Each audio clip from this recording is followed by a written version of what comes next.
Bonjour et bienvenue sur le podcast Flamboyante. À travers ce podcast, j'ai ouvert un espace de parole dédié aux femmes qui entreprennent avec alignement et intégrité. Je choisis des entrepreneurs qui, à mes yeux, sont remarquables. Leurs entreprises ne sont pas cotées au CAC 40, elles ne passent pas à la télé, elles font le job parfois dans l'ombre. Pourtant, qu'est-ce qu'elles développent, inspirent et incarnent ?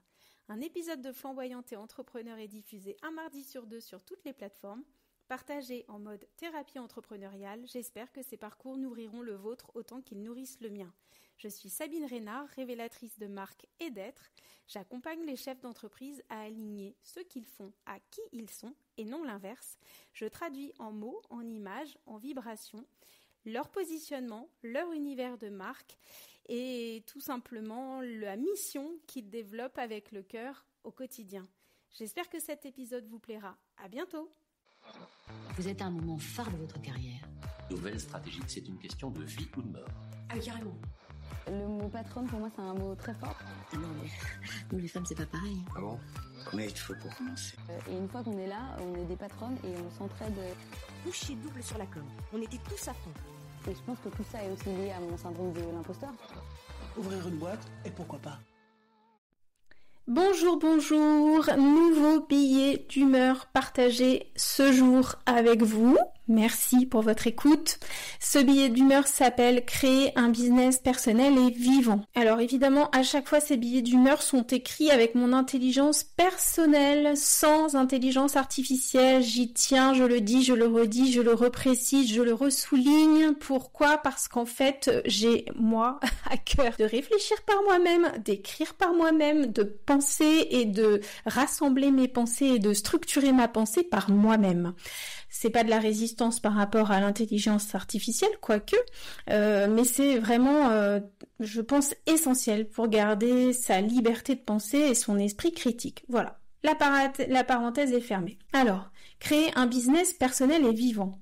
Dit comme ça peut sembler étrange de personnifier son business. Pourtant, vos clients ont besoin de sentir quel est le cœur de l'entreprise qu'ils contactent et qu'ils l'incarnent avant de se lancer avec vous. L'ère du vu à la télé est terminée depuis bien longtemps. Chaque personne souhaite choisir en son âme et conscience là où elle met son énergie et son argent.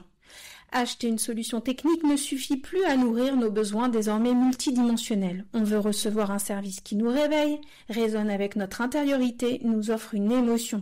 Un service qui quelque part nous fait vibrer et nous élève. Se faire accompagner par un coach, par exemple, est une vraie décision. On choisira un coach parce qu'on le sent bien plus que pour les résultats qu'il affiche. Faire concevoir ou refondre son site internet est un profond engagement. On se fera accompagner par un professionnel en qui on a confiance, qui sait positionner ce développement dans plus grand que ça.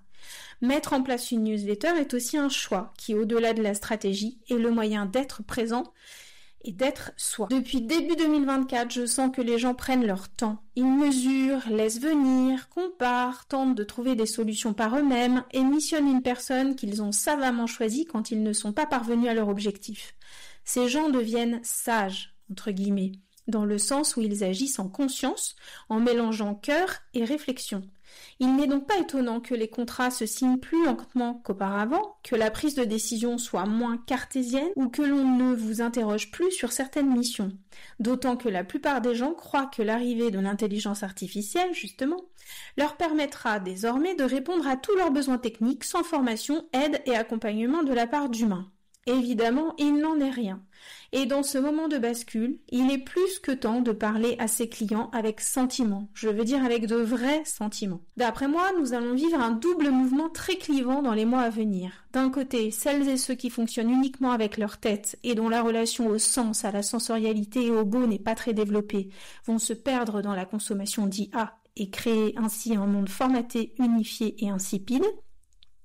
D'un autre côté, celles et ceux qui sont sensibles et qui ont le goût de la singularité vont chercher à se rapprocher de leur originalité propre et ainsi affirmer encore plus leur identité dans ce qu'ils font. Je rejoins évidemment le second groupe, vous vous en doutez. C'est même mon manifeste personnel et de marque depuis plus de 8 ans. Plus on met le meilleur de soi et de son univers personnel au service de tous, et plus on reprend la main sur son business et on devient maître de son savoir-faire, qui ne sera pas copiable par l'IA. Je le constate, on gagne un temps fou et une qualité de relation professionnelle précieuse à être vrai et à avoir communiqué en amont sur qui l'on est, ce que l'on propose et depuis quelle valeur on le fait. Je préfère nettement l'union au clivage, mais je le sens, l'existence de l'IA va séparer les pratiques. Quand on sait que concevoir un texte avec ChatGPT consomme 2,7 litres d'eau pour refroidir les data centers, au même titre que créer une image avec une IA revient à utiliser 5 litres d'eau, cela va poser de sérieuses questions d'éthique. Celles et ceux qui vont se moquer de cette eau douce jetée sur des machines ne vont pas acheter les mêmes accompagnements que celles et ceux qui sont touchés par cette nouvelle problématique. Et c'est là que nous sommes déjà en place, avec nos cœurs et nos activités responsables et engagées, qui ne détruit ni la planète, ni ne vole, les droits des auteurs qui ont créé depuis des décennies la matière première dont l'IA se nourrit.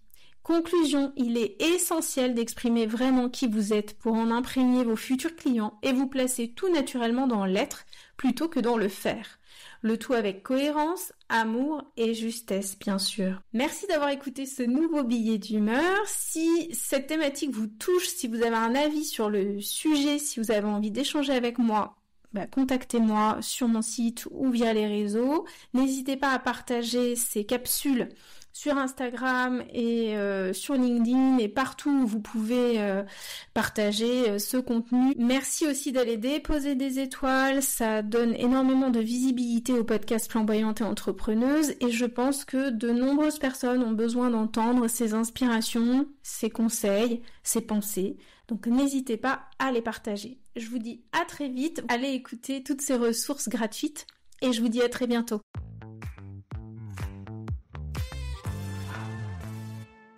J'espère sincèrement que cet épisode vous aura inspiré et nourri.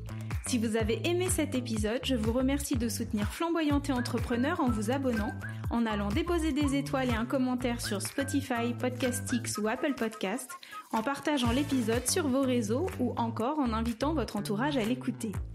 Si vous souhaitez me joindre, si vous voulez découvrir mon approche ou encore lire mes 3 livres publiés aux éditions Marie-Claire, retrouvez-moi à sabinerenard.com.